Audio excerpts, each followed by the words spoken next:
All right, well, hello, Dr. Woodbury here with Hanson Chiropractic in Injury in Everett, Washington. Got a great health tip of the day for you.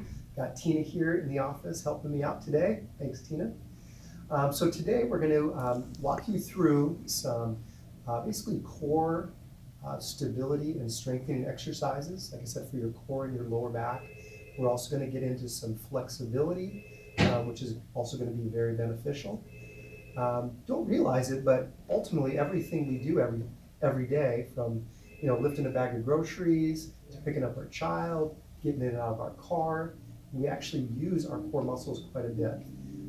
As you can imagine, the stronger and the more stable you are, of course, the less likely you're going to have of being injured or developing pain in those areas. So we're going to get right to the first exercise. It's called a plank. Maybe some of you have heard of it before. So we're going to start with Tina. So Tina, go ahead and just go ahead and lie down right on your stomach. You're going to start by putting your forearms up, just like that. And so with the plank exercise, ultimately what you're going to want to do is be in a plank position, be in a straight line from your shoulder, your hip, and your ankle. So you can lift your bottom right up off the mat there, Tina. Now, key things with plank, you just want to be in a neutral position, okay? So neutral position, you're going to tuck your chin a little bit, you're going to lift your hips up just a bit, and then you're going to drive your heels down towards the floor. Key thing with this one is you really want to, again, activate the core and the glutes, which she's already doing, but focus on pulling the belly button towards your spine there, Tina. So that form just looks perfect. You can tell she's getting some activation there. Great, and you can just rest right there. So ultimately, if you're a goal to doing a plank exercise is you're working to hold that for a minute. Well, that's a pretty challenging exercise. So you can start by, frankly, holding it for 15 seconds, 30 seconds, whatever you're comfortable with. The key thing you want to focus on is if you do find yourself getting fatigued and your hips start to drop, you just want to take a break, whether it be a 5 or 10 second break, then you can come back right to that position and just work until your tolerance. There is an easy way to modify that exercise where instead of supporting yourself from your toes, you can just basically support yourself from your knees. So go ahead and do that again, Tina. And this is just an easier position, but ultimately you're getting the same activation of the lower abdominal muscles and the glute muscles. Awesome, Tina. So you can come right on up. So the next one is called a cat-camel position. Again, another great way to activate the lower abdominals. You're actually activating the glutes, some of the erector muscles. And this exercise is also fantastic for gaining some mobility and flexibility in your low back. It's a great thing to do. Like if you're at home working right now, you're doing a lot of desk and computer work, great thing to do is to take a few minutes with those exercises, and again, it can really help improve the flexibility. So this one, she's gonna start basically on all fours. So you're gonna have your hands down there, Tina, right on your knees. You can widen your knees out just a little bit. That helps with the movement. So there's actually two key positions with this exercise. The first one, what she's gonna do is you're gonna tuck your chin all the way down. You are going to pull, basically arch your mid back up. Imagine a string pulling you all the way up towards the ceiling. Great. And then you're gonna pull your belly button toward your spine again, and really focus on your tilting your pelvis back like this. So that's the first position. The next position, as she breathes out or exhales, she's going to drop her tummy down. She's going to extend through her mid-back, and then tilt your chin up and look up at the ceiling.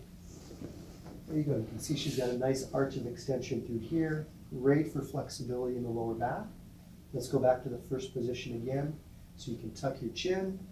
You're breathing in, you're again pulling up here and tilting the pelvis backward. And then one more time, let all the air out. All right. She's a pro already, look at that. Good job, Tina. Come on up. Okay, so the next one is a side plank exercise. Now, the muscles that get a lot of,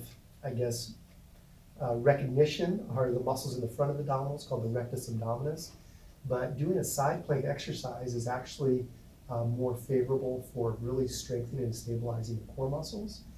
This one, she's going to be on her side. So you can go ahead and lie right on your side and have your forearm facing, you're basically going to support your weight from your forearm. And then the goal here is to lift your hip right up off the mat, just like that.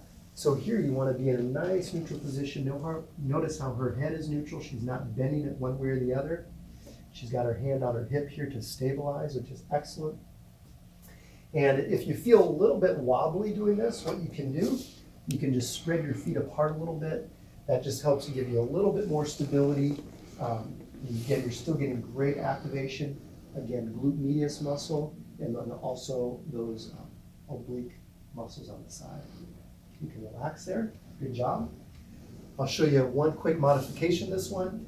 Again, if that one's challenging and you find your hip dropping towards the floor, ultimately that's going to put some stress on the joints of the lower back. So if you feel those hips dropping, again, just take a break, 5-10 seconds. You can come back to that position.